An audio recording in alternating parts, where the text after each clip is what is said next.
Welcome. Before we begin, a brief caution. Some of the movements and exercises in the video may not be suitable for everyone.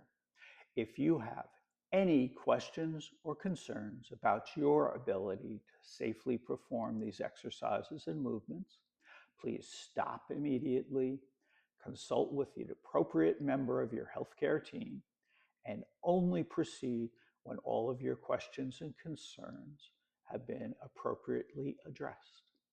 And now, let's dive in.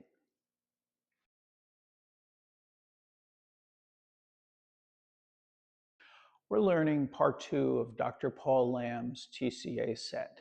And in this video, we're going to look at a nice little sequence where we do a single whip, we switch into 3-point stance, and then we do punch under elbow. So we'll break down each one of those. It's got a nice little flow to it. The starting position, we have just completed an open and close. So let me demonstrate for you the moves, and then we'll break it down. First, I'll do it facing the camera and then with my back to the camera. So we just completed our open and close. My weight is nice and equally balanced. And to commence.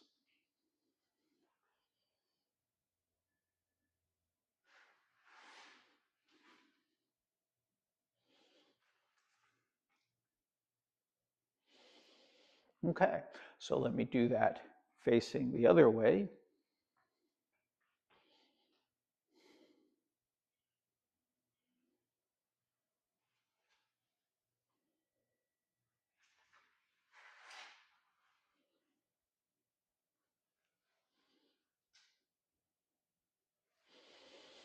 And that is the flow that we'll be looking at in this video.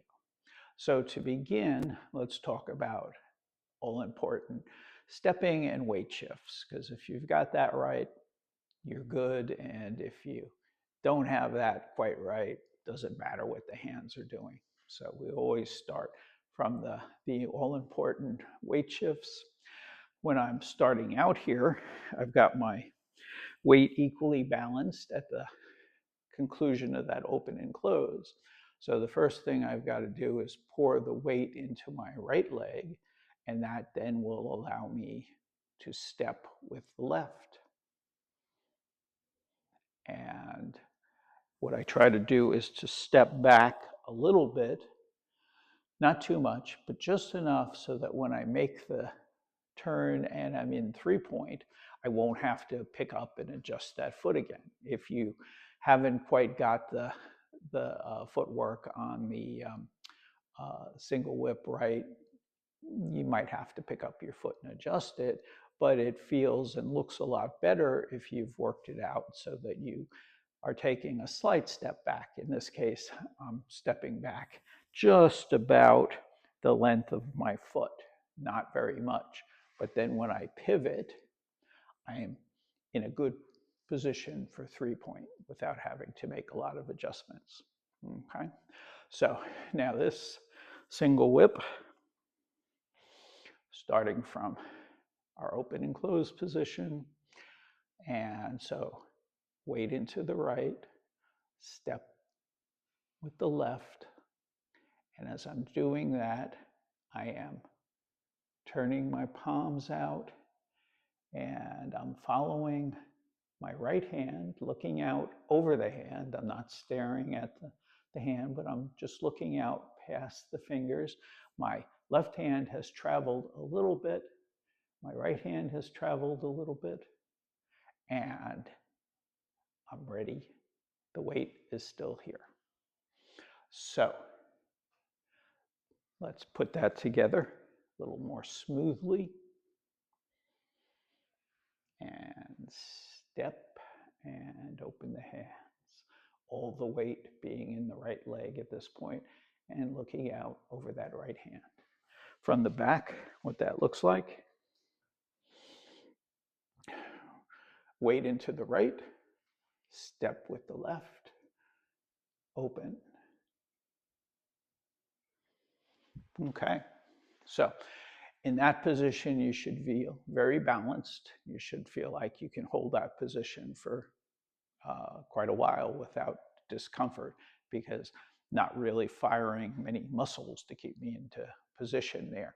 If you find that you're prematurely needing to put weight into the left leg, you may be stepping out too far. You may be stepping back too far. So first remedy, try taking a smaller step. You can always make the steps bigger as you get stronger and more confident in your weight shifting ability. But what you don't want to do is to sacrifice your form or sacrifice your uprightness or your alignment because you just went a little bit too far. So know what's in your abilities at this point, and you'll be surprised at how they increase as you go forward. Okay, so let's add in the 3-point to this. So we have stepped, opened, and now I'm shifting the weight into the left as I'm beginning to make a nice graceful arc with the right hand, and I'm pivoting on my right heel, and I am shifting the weight back to the right and end in an empty stance on the left foot. Right palm is pointed down, left palm is pointed outward. From the back, what that would look like, the single whip, and now weight into the left, pivot on the right heel, empty step with the left. Okay, so from there, the next thing we're doing is we're punching under elbow. It's a misnomer. We're not really going under the elbow. We're going up to the elbow, in the vicinity of the elbow, right around here. So let's put this together. We've got our weight shift to the right, step with the left, extend and open the palms, looking out over the right. Weight into the left, we're sweeping in with the right, empty step with the left. Now, I do a step forward with the left. It's a small step.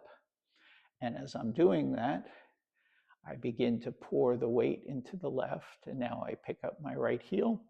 And as I'm doing that, I'm forming a fist with the right, and I'm beginning to point that fist towards my elbow as I follow step with the right. At this point, all the weight is on that left leg. The left hand, it's very much like in Play the Lute, where we've got that angle. It's angled out. It's not straight. It's not up. It's sort of at that 45 degrees. And the important thing here is that the joints are relaxed. I'm upright. My shoulders relaxed. My other joints here are relaxed. I've got the fist, and I'm nice and balanced. Let me turn around and show you what that looks like from the back here. So, step, open, weight into the left, pivot on the right, empty step with the left, step forward with the left, make a fist with the right, follow step with the right as the right fist is facing the inside of my left elbow, and my right fingers or my left fingers are out in front of me at probably what's a 45-degree angle. So that's the sequence that will take us into the next moves, which are the repulse the monkeys. See you in the next video.